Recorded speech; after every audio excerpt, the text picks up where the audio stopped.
But I should be there. So on the form, when you look through the suitor, what information did you find that you thought like, oh, my agency would have no problem getting this? And can you remind, so I heard medical records, and where are you from? DCVS. Can you easily get medical records? What other information did you think, oh, my agency gets this?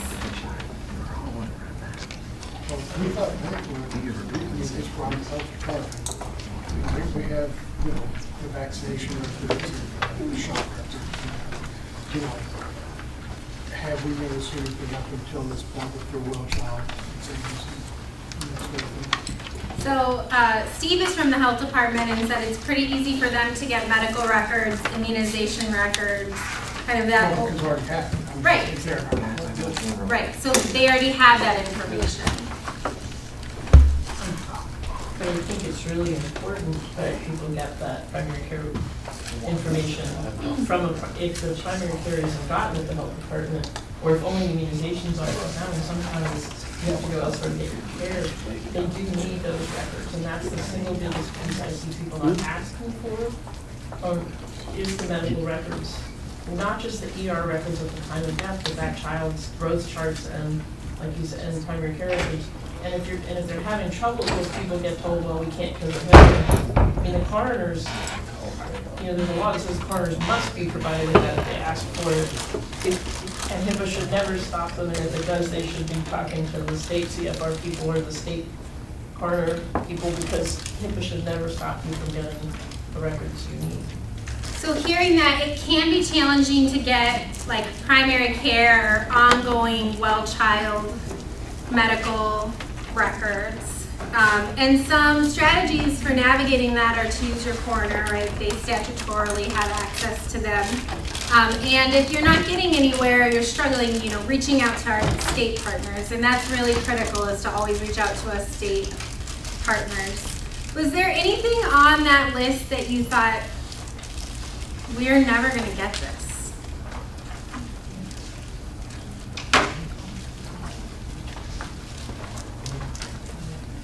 I think if we're doing joint investigations, all the information, it's going to be pretty easy to get.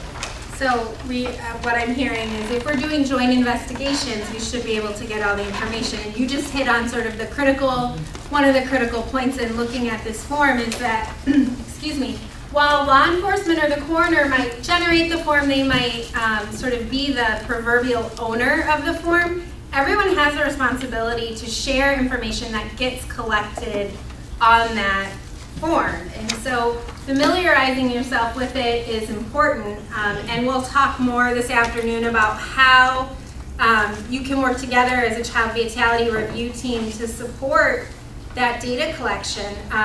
Everything we've talked about this morning, whether we're talking about a doll reenactment or photography or collecting this kind of data, really at the bottom line, it all comes down to relationships. What relationships do you have in your community? How do you work together with your partners? We all have those partners that maybe aren't as collaborative and they're challenging. So building those collaborative relationships with your colleagues.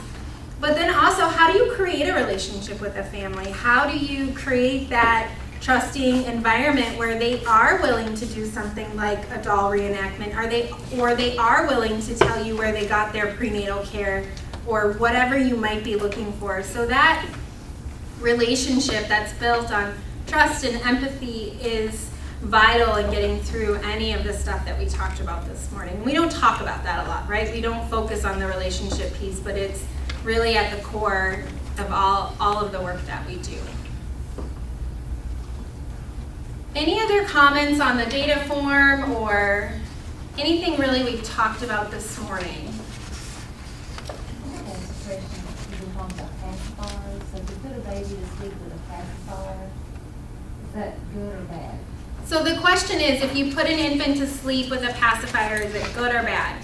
So there's research out that shows that giving an infant a pacifier is actually a protective factor for an unexplained infant death.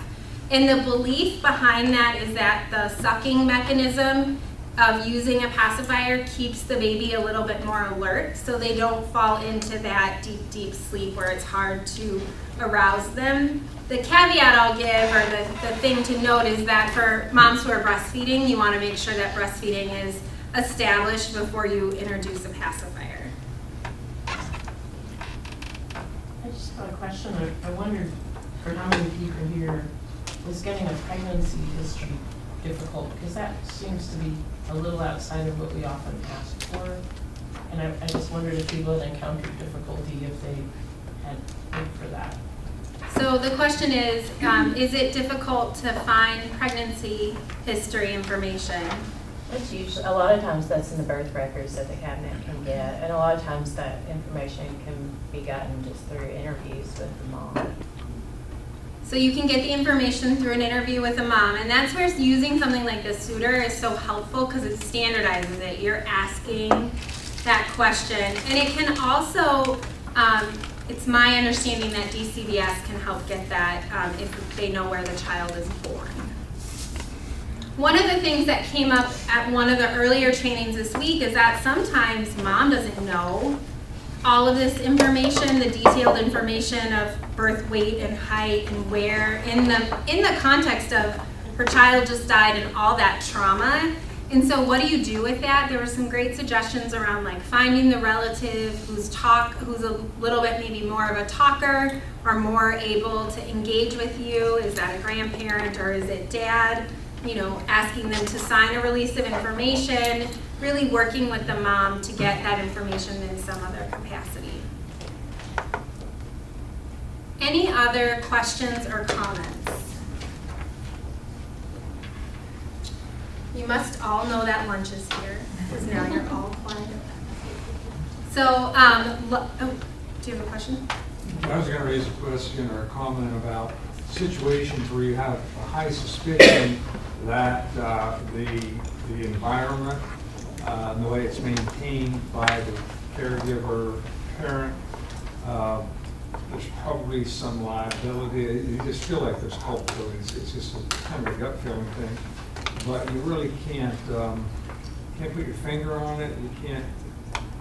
I don't know where to go with that. We had a situation where a child was found with its mother in bed, and she had admittedly been drinking before, but another person in the house found the baby in the bed with her, but she claimed that she wasn't on it, and she claimed that she had suffocated, et cetera, et cetera.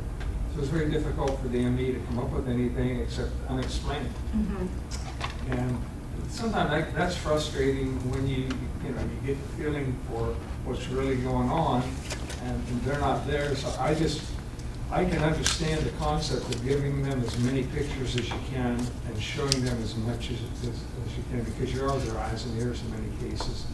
And as they've told me, unless it's almost not questionable, they're not going to find fault. Yeah, so the comment was really around, those cases that remain unknown, even though we might have some suspicion about something that happened. Baby who's found in an adult bed with mom. There's no proof mom suffocated the baby or had an overlay, but we have that feeling. Or even when there's maybe some intuition around culpability or guilt. And what I always recommend in the communities that I work in is to network with your law enforcement and your district attorney or city attorney. When you have those cases and your gut says something's, a little off or a little inconsistent, is really to work with them and have that conversation. One of my favorite pathologists always says that just because it's written on the death certificate shouldn't impact if it's prosecuted or not. So they don't always have to go hand in hand. What's happening nationwide in Kentucky about what could happen here? So many of the deaths we wonder about exposure to, where parents have fared. And I think people, at least in many counties, perceive that they can't really get levels on somebody. And if you don't do it, then it's gonna be too late. And I just wondered, is there anybody who's just saying, we routinely do this, you know, for everybody, so there's not a judgment and there's not a, or I don't know, what are people doing about that? So the question is there any kind of policy around routine, Drug and alcohol screening of anybody when there's a child death? yeah, drug and alcohol screening when there's a death? In our region, I supervise our specialized team in the Northeastern region of Kentucky, and that's our policy. Any case that we're involved in that's involving a child death, we always drug screen the parents or whoever was present at the child's death. Now, they can refuse to do it, but I mean, we always request it. Can you just say And it's this is routine. for everybody? And you're with DCDS, right? The issues we have is we're not contacted a lot of times immediately. It's a couple days later, or it's hours after, you know, something's happened, and then someone reminds the coroner or law enforcement to contact DCDS, and then it's way after the fact. So that's the issue we run into in our area. Who pays for Normally the parents. that? Parents and they- So what you're raising, I think, is an important point around this, is standardizing protocol. And that being something that jurisdictions may or may not choose to do, right? You can ask, they can say no. And then from there, you would have to make a decision as to whether or not you wanted to pursue anything further. Obviously recognizing this is highly time sensitive. Any other questions?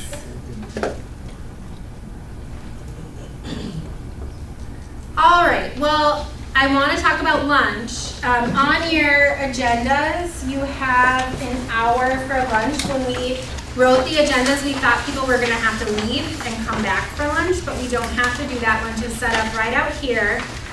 So do folks want to take a shorter lunch break and get done earlier?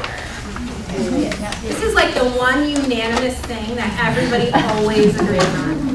So why don't we plan for half an hour? Let's come back together at 12:15. Tina, do you have anything to? Nope, just there, we did the catering through Honey Baked Ham. So there are boxed lunches out just where you came in this morning and signed in. We have classic ham, we have smoked turkey, and we have some vegetarian offerings. There's sweet tea, unsweet tea, water, and lemonade, cups and ice. So I think you should be all set to go. I think each of the boxed lunches has chips and a cookie, and then there's, you know, napkins and all of that. They call for a Coke 500 or not breathing anything at all. They send a text So out to our this phone. afternoon, we're gonna kind of switch gears a little bit and talk more about maintaining an effective review team. I know that many or all of you participate in a child fatality review team already, and that's wonderful. But I want to talk through some things that could feel a little bit basic, but they're really important, and they're the foundations of how your team can work. So first I'm going to start with a definition of child fatality review. Oh no, you're fine, go right on ahead. So CFR is an engaged, multidisciplinary community telling a child's story, one child at a time, to understand the causal pathways that lead to a child's death, to identify pre-existing vulnerabilities and circumstances in order to identify how to interrupt the pathway for other children. That is a very fancy way of saying we bring together a group of people who are multidisciplinary, and we want to understand by reviewing individual cases what happened to that child. We go on to say further that by generating a broad spectrum of data for an ecological understanding of the individual, community, and societal factors that interact at different levels to influence child health and safety. Here, this is what we talked about this morning, we collect a lot of data at different levels to create that whole picture. And the last part of the definition, which is the part that I think is the most important, is our goal is to take action to improve systems and prevent other deaths. So, in summary, what I like to say is CDR is where the good shift happens. right? We want to go from something terrible, a horrible tragedy in a community, to the positive outcome that we see of community-based prevention. So what are the essential elements of a child fatality review team? They're multidisciplinary. So you want to bring together a diverse group of people. Remember that each person comes to the table as an expert from their own background. So the more experts you have around the table, the more of a comprehensive picture you're going to get. You want to tell one child a story. You want to tell the child's story one child at a time by sharing case information from multiple different agencies. So what the coroner knows might be different than what law enforcement knows, which might be different than what DCBS knows. You want to get all of that out there so you can kind of sort through it.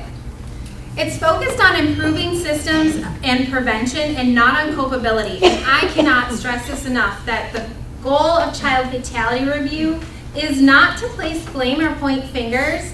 If an individual maybe didn't follow agency protocol or made some mistakes in the course of their investigation, that agency is going to handle that. They're going to deal with any corrective action or discipline that needs to happen. The goal of CFR is to come together and look at how the systems piece together in your community.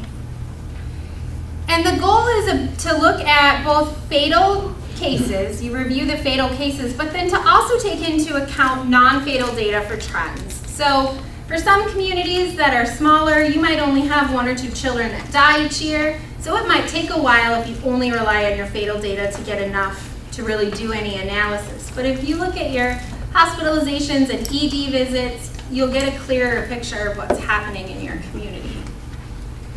So what makes a review effective? There's sort of 2 ways to look at this. The first is by looking at systems improvements. One of the goals of child fatality review is to make sure that there's a coordinated and comprehensive investigation. And what we mean by that is we want to make sure that the right hand knows what the left hand is doing.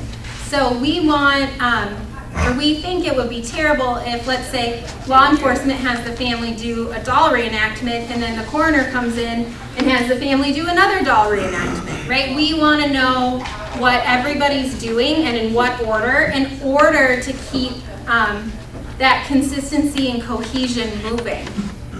We also think that child fatality review can help in the determination of cause and manner of death. So we might learn information or put information together differently as a result of child fatality review than we would have before the discussion. CDR is an opportunity to look at agency practices and policies. How are our agencies responding to death? How are our agencies responding to needs in our community? We might find that agencies respond according to their protocol, but maybe their protocol is outdated or doesn't reflect new technology or whatever that might be. One great example is in one community, this was several years ago, but law enforcement didn't routinely ask to look at the phone of the person who died in the motor vehicle crash to check to see if they were texting or engaged in some sort of distracted driving, but they always got asked it because it's on the data form. And so that agency changed their policy. As a result, these small policy changes can really add up. And then we also want to look at systems of care and family support. What exists in our community to help not only that family, but the broader community, the school, the church, the county. What's in place to help them process the death and move on? And I also want to point out that we often forget about needing to support the professionals who respond to the scene. These scenes are terrible for EMS and law enforcement, medical examiners, for everyone. And so when we're talking about improving support and systems of care, we can't forget to support our colleagues. On the other side, we also want to think about prevention, and so an effective CFR team does risk factor analysis. We talked about this morning in the case of the Suids, really looking at what are those modifiable risk factors, how do you identify them, and how do you dig in. They write effective recommendations. This is huge. We don't expect CFR teams to do all the prevention. That might not be your role, but write a recommendation to someone who can do the prevention work. And then lastly, we want to see that prevention work implemented, so policy, programs, services, really doing something as a result of the review process. So keys to managing a child death review team: understand how agencies in your community respond to a death. It's important to know who does what when. What's standard, what's expected. When we think about how we're going to change systems and change policies, we have to first know what's standard. You also want to think about selecting your meeting facilitator. You might have someone who does the behind-the-scenes coordination. Maybe they set the agendas, they send out the emails, whatever that might be. But you need a really strong facilitator for child fatality review. The discussion can get heated, the discussion can get drawn out, it's emotional, and so you want someone who can really help guide the dialogue where needed or redirect. You also want to make sure that you have confidentiality forms signed if that's something your community wants to do, and that you come to an agreement about what cases you're going to review. So maybe your community is going to review all child deaths that occur to children younger than age 18. That's great. Set those parameters so that you don't unintentionally review a case that doesn't meet your criteria, or if you turn a case down for review, it can be really clear as to why. You also want to think about who are the members on your team. It's important to consider kind of ongoing team member recruitment. Some people sit on CFR teams for 5, 10, 15, 20 years. Other people might only stay for 6 months or a year or 2 years. And when you're recruiting members, I always encourage people to think about who is the best person. Sorry, Who is the best? There was a phone ringing behind me yesterday during this part, and it was, I kept turning around because I couldn't figure it out. When you're thinking about recruiting members, something to consider is who is the right person for this team. So not necessarily focused on, well, that's the commissioner, that's the chief, that's the whoever, but who has the passion for this topic? Who has the investment? And go to those people. It's also important to evaluate over time if people's roles within their agencies change. So maybe you have someone who joins your team as, a local public health nurse, and they promote through the ranks, and now they're really far removed from patient care. They might not be the best person to still be on your team. So don't be afraid to take a moment and evaluate who's sitting around the table. It's important to keep consistent meeting logistics. People want to know what to expect, meet in the same place, the same time, have it be predictable.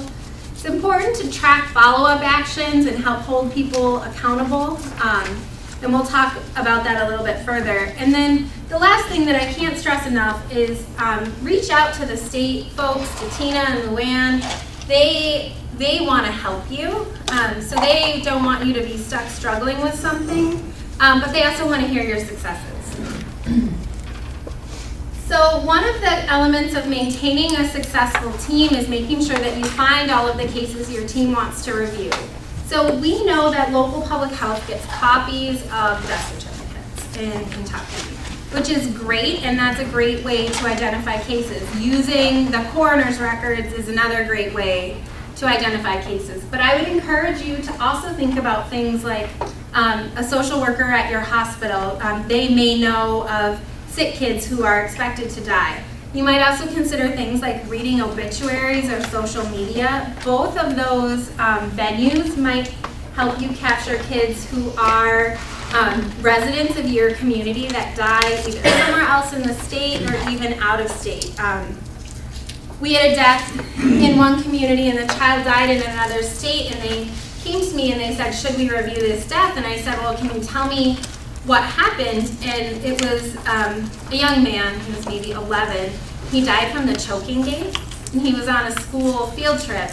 And so with all of his classmates, and the choking game is where they self-asphyxiate to pass out, and it creates an endorphin rush and a high in your brain.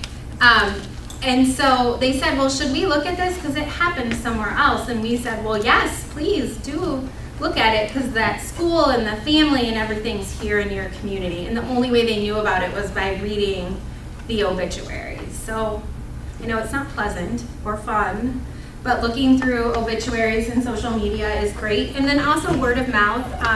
When people learn what you do and that you're looking, you're on a committee or a board that reviews child fatalities, they suddenly start sending them to you. As I was leaving my job in Wisconsin, I think every time a kid died, I'd get 5 or 6 emails from a variety of people who knew that that was information I just wanted to have. So word of mouth is a wonderful mechanism as well.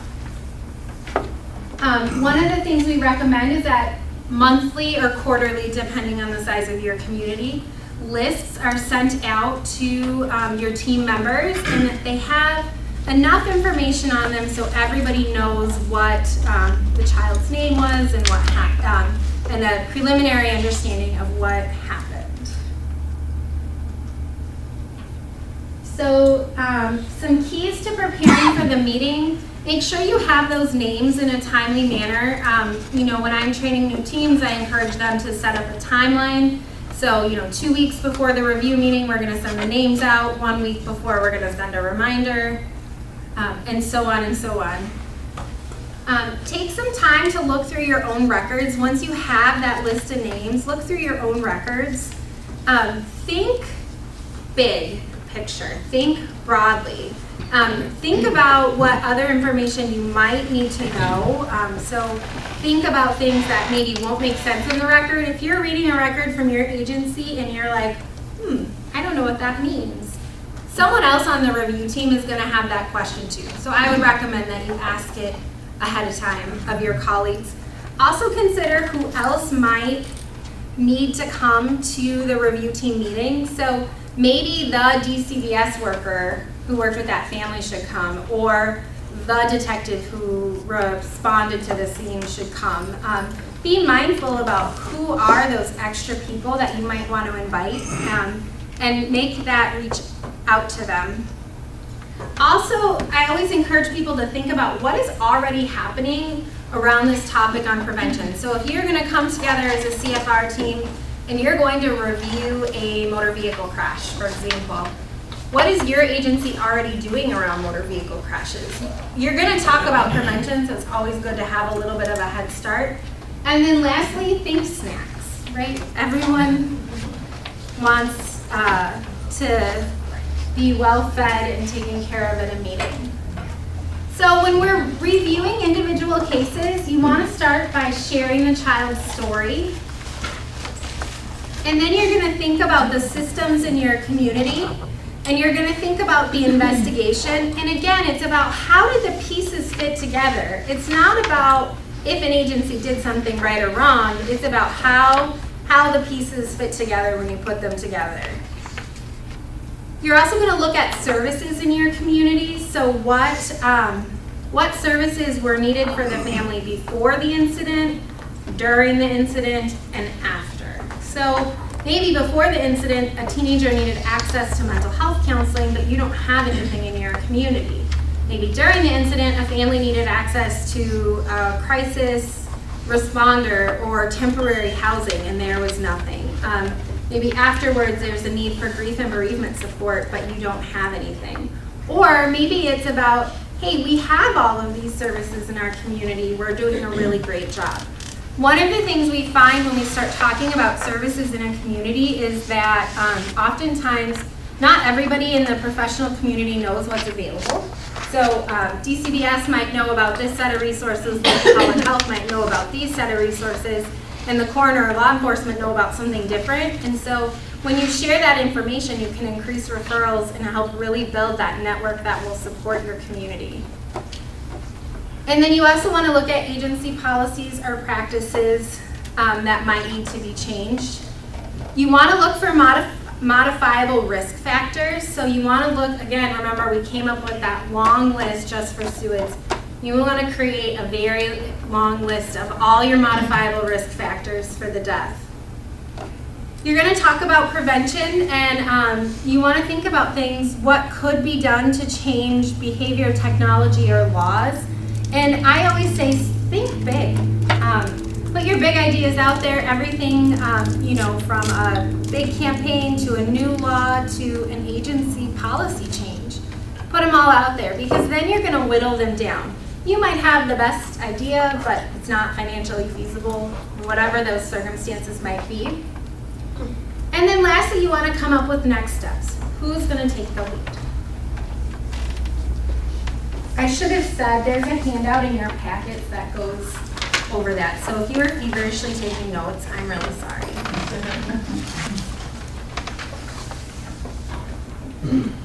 There's also, a handout that goes with this next part. It's the 10 steps to maintaining an effective team.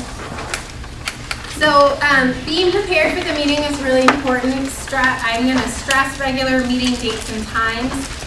Right now, you should be setting your 2017 meeting dates. I know that sounds really weird, but my guess is there's many of us that already have things on our calendars for January. You also want to set an agenda. It can be the same agenda every time, but let people know what to expect. Have a consistent meeting format. Maybe your coroner is always going to present the whole case. Maybe you're going to take turns sharing what you individually know. Pick a format and stick with it. And then develop team agreements. Come to some consensus on how you're going to talk to each other, what you're going to do, how you're going to do follow-up actions. And I know this sounds a little bit kind of hokey because we're all adults, right? We're all professionals. However, it's important to lay those ground rules. I think laying ground rules up front is a critical step that we often miss when we're working in community coalitions. So the next thing that makes a team effective is to do training. Ask your team members to explain their jobs. What do you do? Ask them to explain the legal ramifications or parameters of their jobs. Ask them to explain the challenges or the successes. We make a lot of assumptions that we know how to do another person's job. I mean, I could probably be a law enforcement officer or a coroner with the amount of like NCIS and CSI and all of those criminal justice type shows I've watched, right? I'm totally prepared. No, I love that how serious the back row is. You are not prepared. But that's the point. I'm not prepared. I have no idea what it means in real life. And so take the opportunity to teach each other. Work with all guests and new members. So, spend some time talking with them about not only how to prepare and what to expect, but also to talk about the kind of dialogue that happens in child fatality review. This type of work is different than most of the work that many of us do, and so you want people to be prepared when they come into the fold of the group, that they know what they're getting themselves into. And then seek ongoing education. That's what you're here doing today, but really take advantage of those opportunities to expand your professional knowledge and network. It's important for a team to set a purpose. And that might seem kind of silly, right? Like the purpose is implied. We're here to talk about prevention. But building consensus around a purpose is a great way to lay a strong foundation. Again, you're setting those ground rules and you're setting expectations. And I encourage teams to display the purpose during a meeting. A great way to do that is on the back of a name tent, is to just type, put the purpose right here. So facing out is my name and facing in is the purpose. The purpose that we typically have used, and one that I really like, is the death of a child should invoke a community response. The circumstances involved in most child deaths are multidimensional with many factors, and responsibility should not rest in any one place. Having a purpose and having it out where people can see is great for grounding. It's also great for redirecting. So goals, really similar to a purpose. Set goals. Be clear about what your team is trying to accomplish. Is the goal of your team to write prevention recommendations? Is the goal of your team to build collaboration in your community? Is the goal of your team to actually do the prevention? Whatever those are, again, talk about them and come to consensus. Many of the teams that I've worked with, their goal is to write strong prevention recommendations. And so then they have a new member come to their team and they say, well, but why aren't we doing anything? How can we just write these recommendations? If you have a purpose and you have goals, you can share that with members and they can be on the same page. So the model we use for information sharing when you're discussing an individual case, we call it share, question, and clarify. What we recommend is that you start with whomever has the most information, which is typically your coroner or law enforcement, and work to whoever has the least information. So what you want to do is have the coroner or law enforcement go first. Let's say the coroner goes first, he shares everything he knows, then law enforcement goes and she adds any additional details that haven't already been covered. Then the local health department goes, they add additional details. So we kind of build this stacking effect where we're not repeating each other, we're not jumping around in the timeline, we're just sharing information.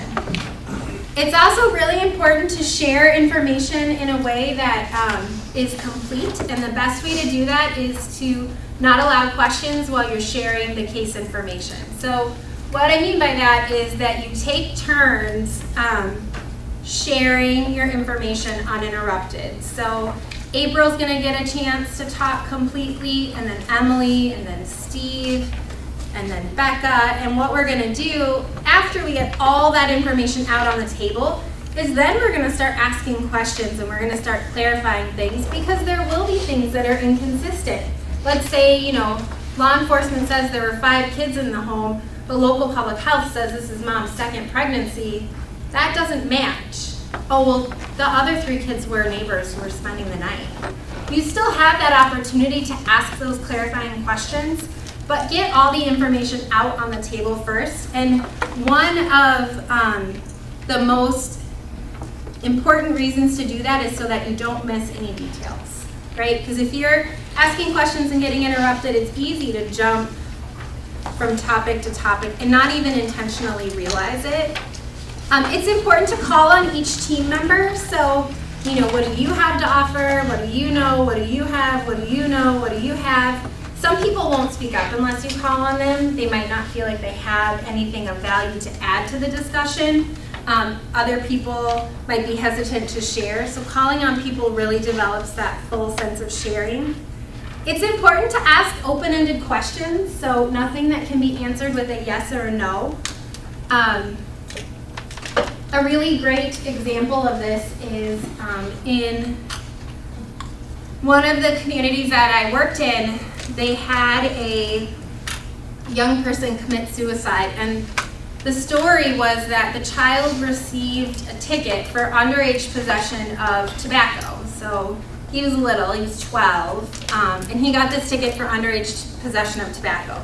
And it was an automatic suspension from school.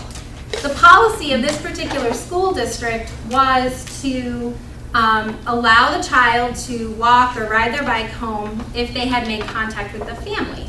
So in this situation, the school called mom or dad or whomever, said your child's been suspended, and they said he can go home. So this child left school, went home, and ended his life. And there was a lot of questions in the community and amongst the professionals about why the school had that policy, because from the outside it seemed not to be the most supportive, right?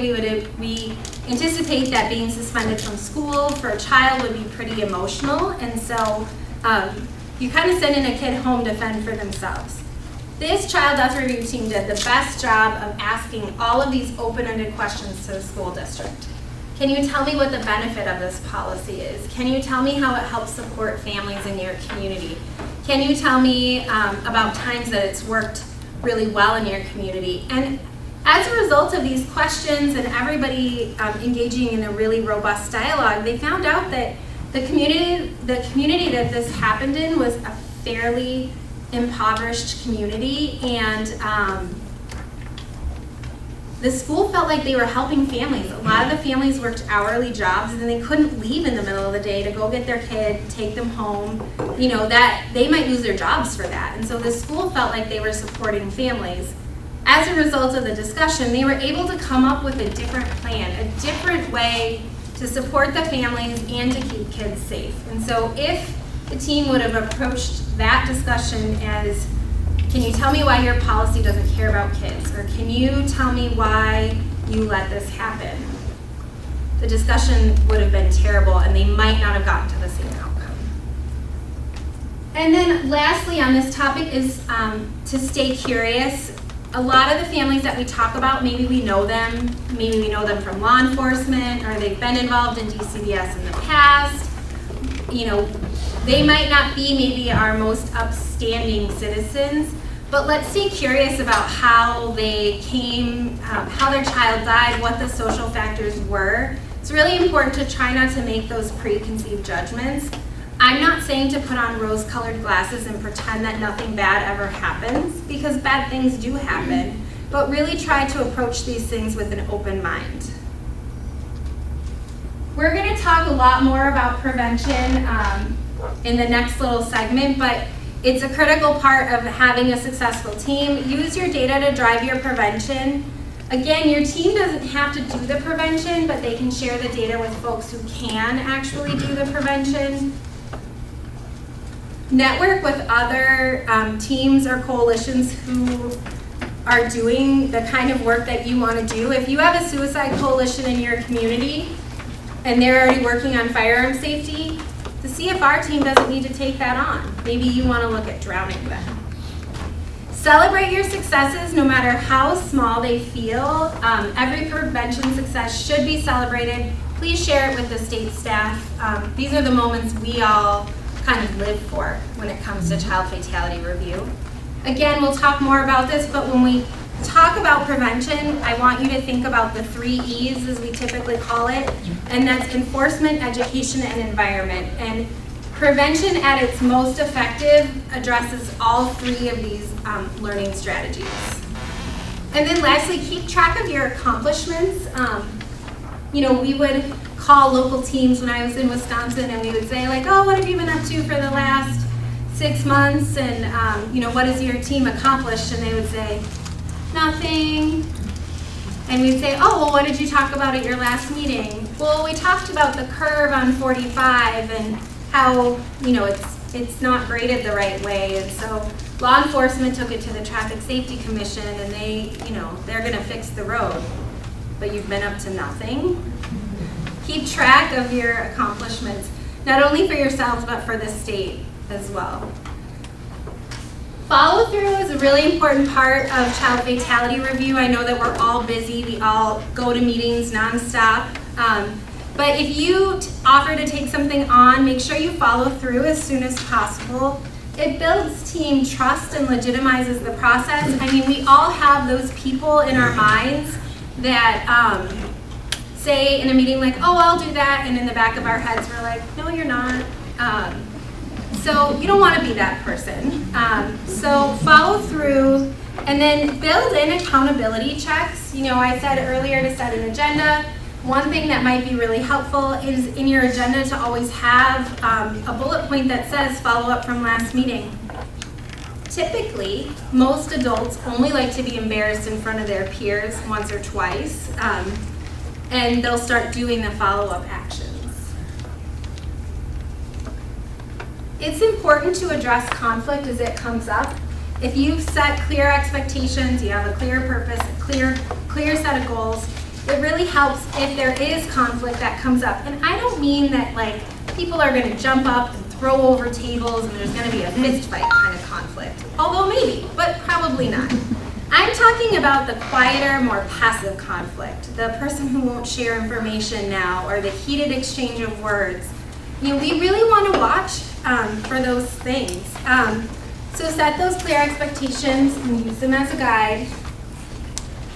Handle the conflict immediately. It's appropriate in a review team meeting to say like, oh, this conversation is getting really heated. Maybe we should take a break, or let's revisit this next time. Or, you know, doing one of those things and then allowing the people who have the conflict to address it outside of the room. But you don't want to let conflict become the pink elephant in the room that's clearly there but nobody wants to talk about.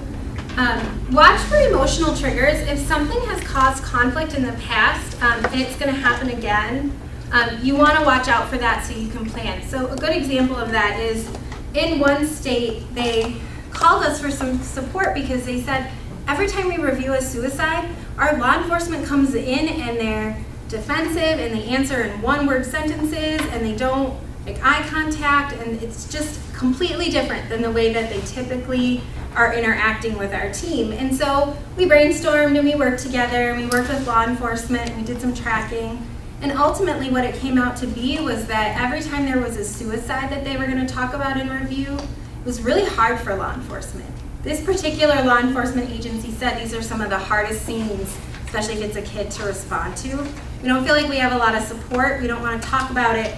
And we come here and we're going to rehash the whole story from A to Z. And we don't want to do that. And so that team couldn't stop reviewing suicides, but they can approach them differently, right? They can talk to law enforcement about how to make it a little bit easier, a little bit more comfortable. So watch for things that have kind of created an emotional, some emotional feeling in your team, and then be mindful of how you handle it in the future. Lastly, utilize state staff. That's what they're there for. That's what we're here for at the national level. If you find something and you feel stuck, let us know. There's kind of nothing more heartbreaking than all of a sudden hearing from a team who's in shambles that they've been struggling for a while, but nobody said anything. So please, please, please utilize us. All right, so now we're going to do some small group brainstorming.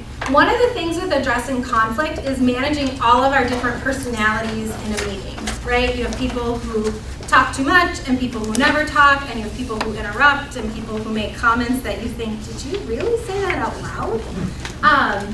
And so what I want you to do is work, again, in small groups. I'm not going to police what size they are, and talk about these different personalities that you might find. So they're the dominator, the interrupter, the inappropriate commenter, the information withholder, the never prepared, the never speaks, and the digresser. So find a partner or a little group and talk about how do you handle these. When this happens and you're in charge, what do you do? That's you too.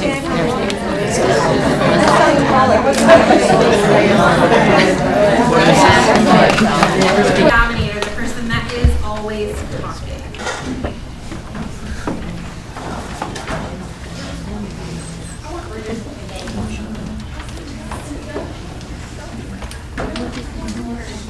What you may not know about me is I have a master's degree in counseling, so I'm really comfortable with uncomfortable silence.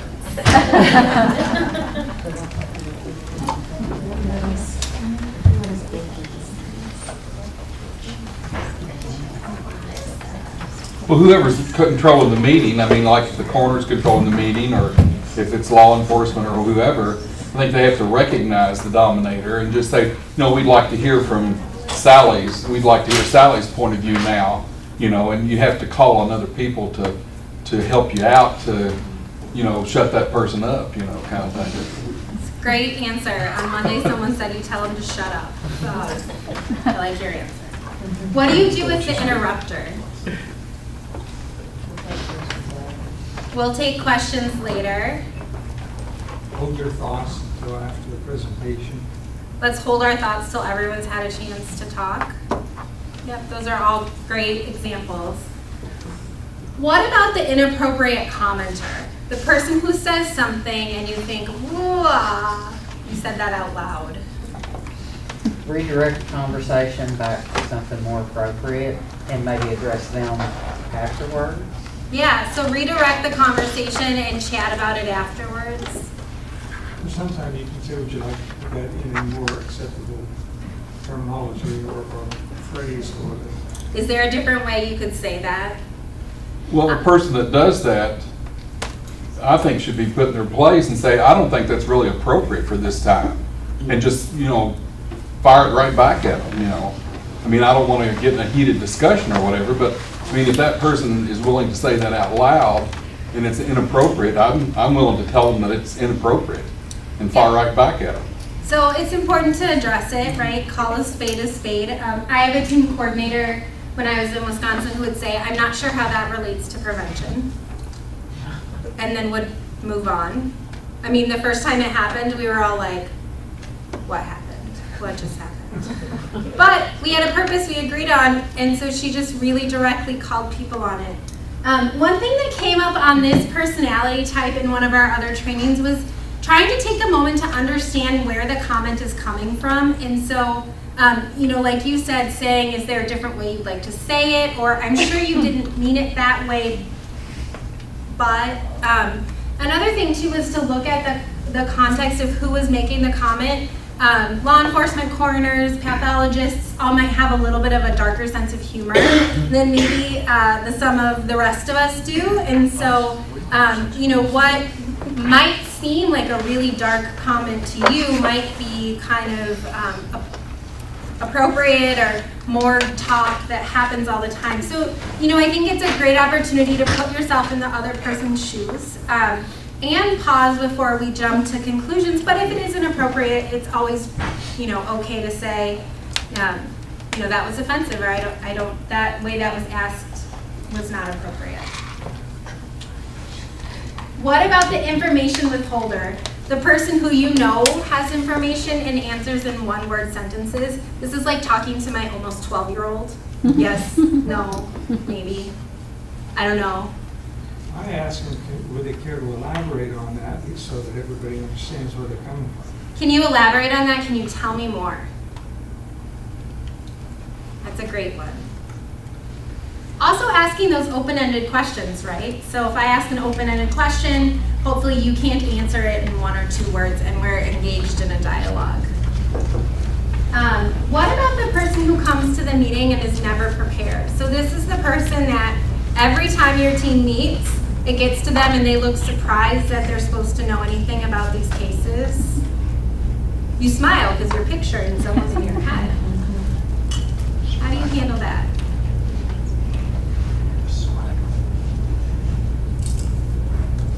Ask them if they really want to be on this team. Do you really want to be on this team? Is this a good fit for you? We heard earlier this week calling them ahead of time to say, hey, I really want to let you know that we need you to provide this, and this at the meeting on Thursday. We're so excited to see you. So kind of helping them be real clear. You're being really clear about your expectations. What about the person who doesn't speak up? They're so quiet.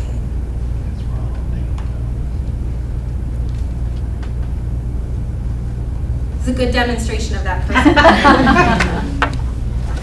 Well, you know, usually the problem is speaking in front of a group.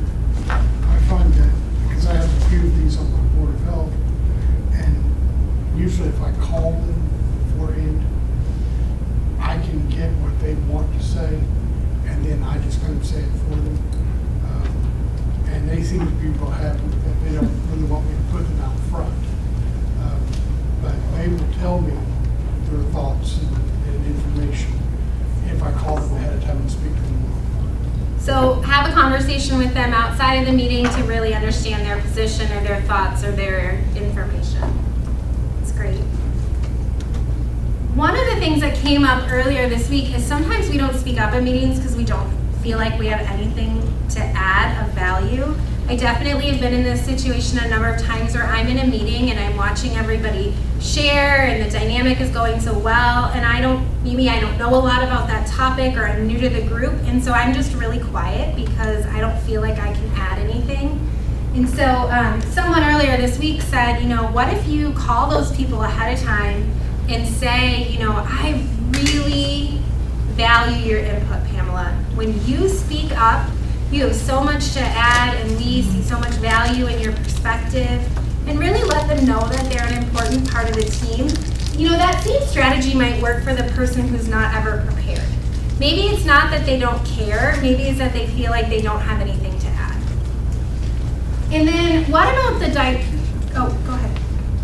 Well, and just as far as the never prepared one issue that seems to come up repeatedly is it's hard for people to be prepared if they don't know who the cases are before they come. And that's true across the state. So there are very few places where we actually try to let people know, I think, in advance. But it seems to me that, I think also, again, people think that HIPAA doesn't allow them to send that. But you can send a message with the people's name and date of death without anything about the cause. Because I think that's crucial to the teams being prepared. And I would say that most of the time that doesn't happen. And then we all have trouble coming prepared because we don't know who we're going to talk about.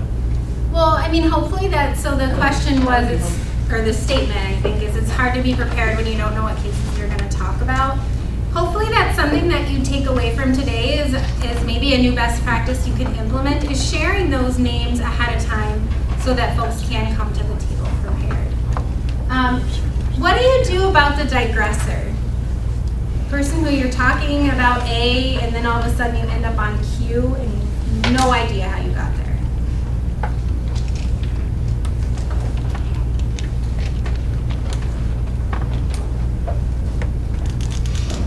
Well, again, whoever's running the meeting's got to keep it on focus and keep it on task, and I think that's their responsibility. So, kind of have to draw everybody back in and kind of round them back up to where, you know, what your cause is.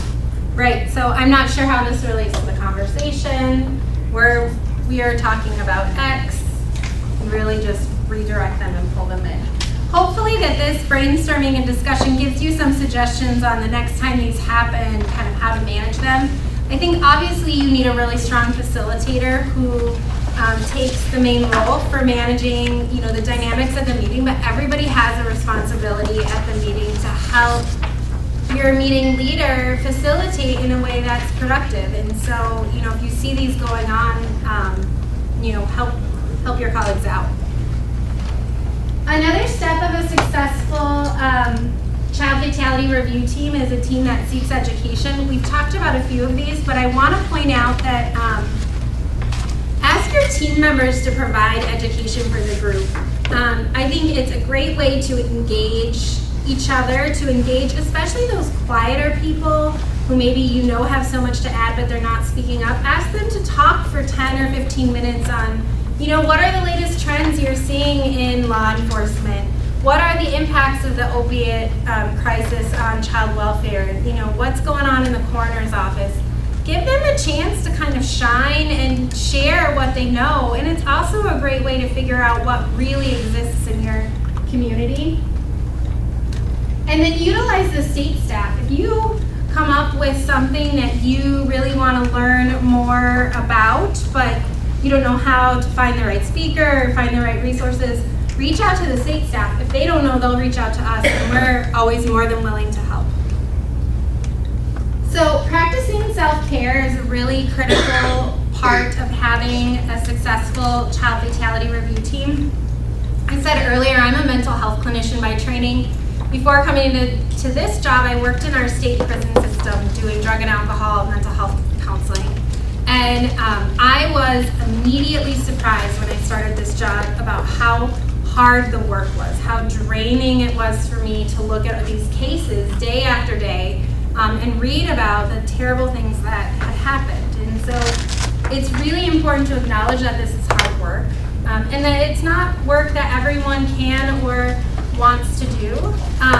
And practicing self-care is a way to keep yourself healthy enough to do this kind of work. The goal with self-care is to have a good plan implemented so that you don't get burned out, so that you don't have secondary trauma. And when we think about self-care, we think about the big day, like I'm gonna go spend a day at the spa, wouldn't that be nice? You know, I'm gonna take a vacation, I'm gonna, you know, take a long bubble bath, but we also can exercise self-care in a way that's really small. A couple of minutes can be done at your desk. It might be something like deep breathing.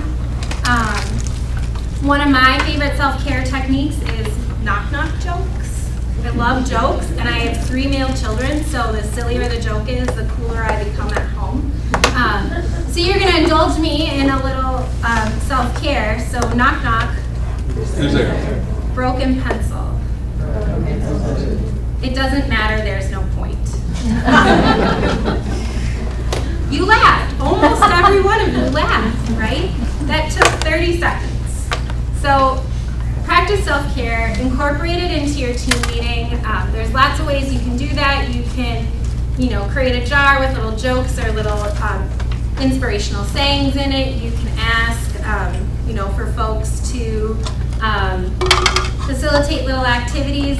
But it is so important to take care of yourself, especially when you do this kind of hard work. And if you ever need a good joke, you can always call me. Enter data. The state enters your data, but I will just say, be really mindful that you're filling out your agency forms to the best of your abilities. So what are the common mistakes that we see?